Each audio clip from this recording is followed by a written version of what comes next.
Olá, o meu nome é Roberto, esse é o primeiro contato.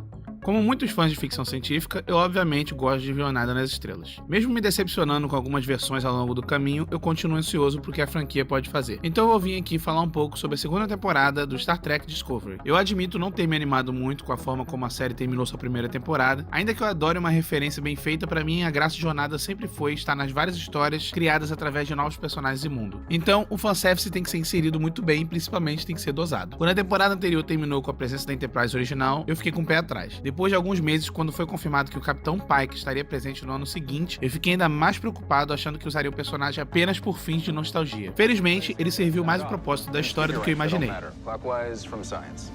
Michael Burnham. Evan Connolly.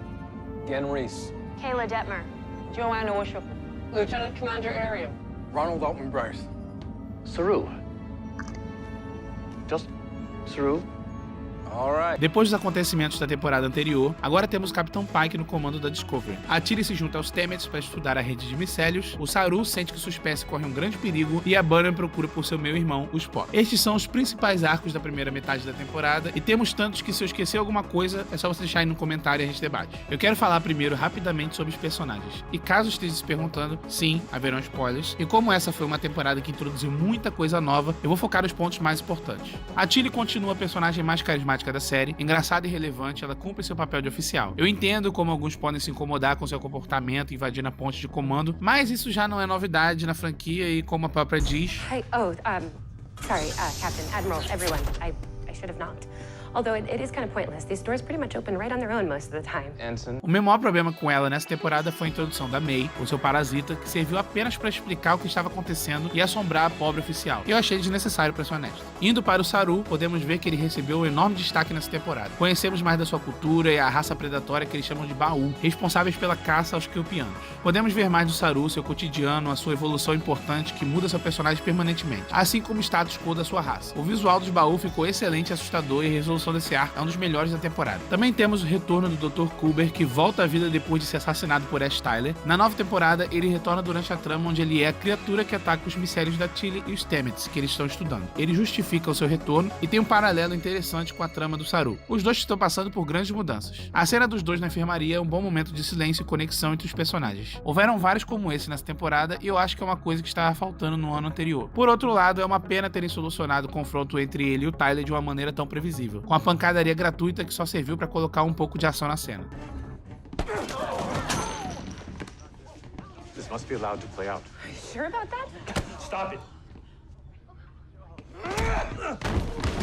Depois disso, o Culber começa a questionar sua relação com os Stamets, o que também foi feito com cuidado, mas parecia sobrar no meio da trama dos pais da Burnham e o Anjo Vermelho. Uma surpresa foi terem aproveitado a ciborgue Arian, que acaba corrompida e tenta atacar a tripulação. A maneira como criar a tensão em volta do seu personagem, como foi tudo tão imprevisível, foi um ótimo trabalho dessa temporada. A personagem foi bem construída, a gente pôde ver seus aposentos, a amizade com a Tilly e as outras meninas, então quando ela se despede, é um acontecimento que ressoa e é justificado e rende até um belo enterro. Felizmente a atriz não foi embora e retornou como a Tenente Nilsson, então todos ganham. Como mencionei antes, o Ash Tyler também retorna, mas ele não chega a ser aproveitado de verdade. Ele tem uma parte da sua história sendo importante pro arco do Pike, com seu filho mostrando aquele desastroso futuro que todos conhecemos pro capitão. Isso foi uma jogada arriscada do Discovery, que se jogou de cabeça na série clássica e abordou a trama do episódio piloto The Cage, trazendo de volta os Talosianos. Eles não só foram inseridos para trazer uma conexão com o Pike original, mas serviram para ajudar a Burnham e o Spock em sua jornada. Aproveitando o foco em Pike, eu preciso dizer que o Anson Mount fez um excelente trabalho interpretando uma versão divertida, mas acolhedora e consciente do capitão. Se há uma cena que representa bem a integridade que a frota procura em um líder, ela é certamente a decisão do Pike em seguir com um futuro assustador para defender sua equipe.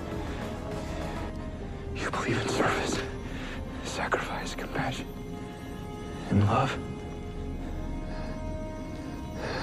A Georgiou também está de volta, mesmo sendo uma versão espelhada. Eu não tenho muito o que dizer sobre a personagem, mas eu adoro a Michelle Yeoh. Toda vez que ela interpreta alguém, eu sempre vou elogiar. A sua interação com a Michael é outro ponto alto da temporada e ela consegue alterar bem entre cada núcleo, seja na Discovery ou na Seção 31. Por fim, a gente tem a Michael e o Spock. Eu também tive medo de inserirem um personagem tão famoso e querido como o Spock, mas o Ethan Peck fez um bom trabalho emulando a voz e alguns maneirismos. Nada que impressione, mas ele foi competente e o roteiro favoreceu na maioria das vezes com bons diálogos. Mesmo que eu tenha um sério problema com outros diálogos que parecem ter sido mal improvisados. Would you like to join me in making Leland scream? Yum, yum. Já a Michael continua, felizmente, a protagonista, e mesmo que a série não saiba muito bem como mantê-la consistente, principalmente quando falamos da sua relação com Tyler e a maneira como o roteiro esquece seu passado vulcano, eu preciso dizer que gostei bem mais dela nessa temporada, sendo mais conselheira e um pouco mais diplomática com a tripulação. Ainda que eu tenha achado um exagero a forma como ela tentou interferir na conclusão da trama do Anjo Vermelho.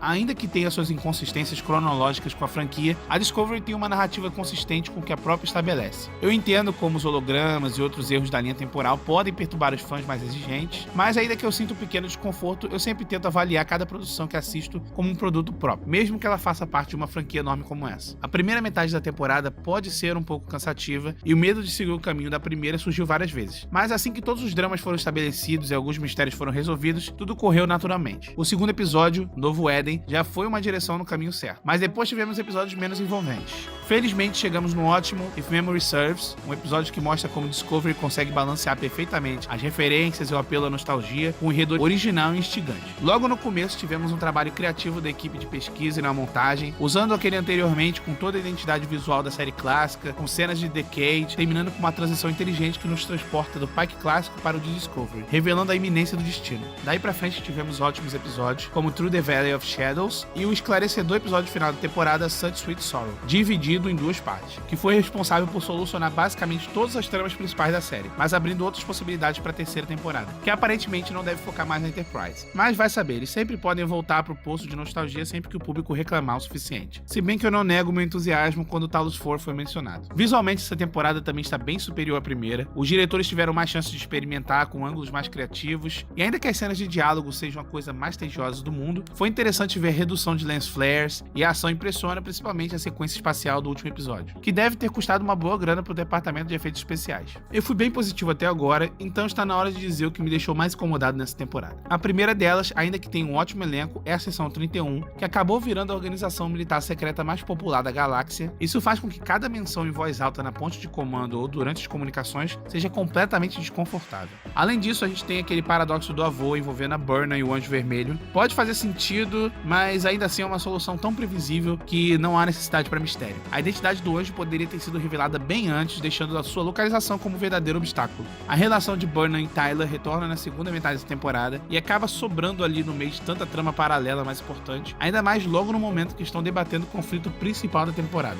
Ainda que essa segunda temporada tenha esses problemas, é um avanço comparado à primeira. Eu acho que é um erro inserir antagonistas como o Anjo Vermelho para poder criar conflito, o que Jornada nunca precisou para ser boa, dependendo mais dos debates sobre como a humanidade pode ser mais do que isso. Talvez tenhamos algo assim com uma terceira temporada mais focada em explorar o futuro e deixar o passado descansar um pouco. Só o tempo dirá. Ready for warp, sir.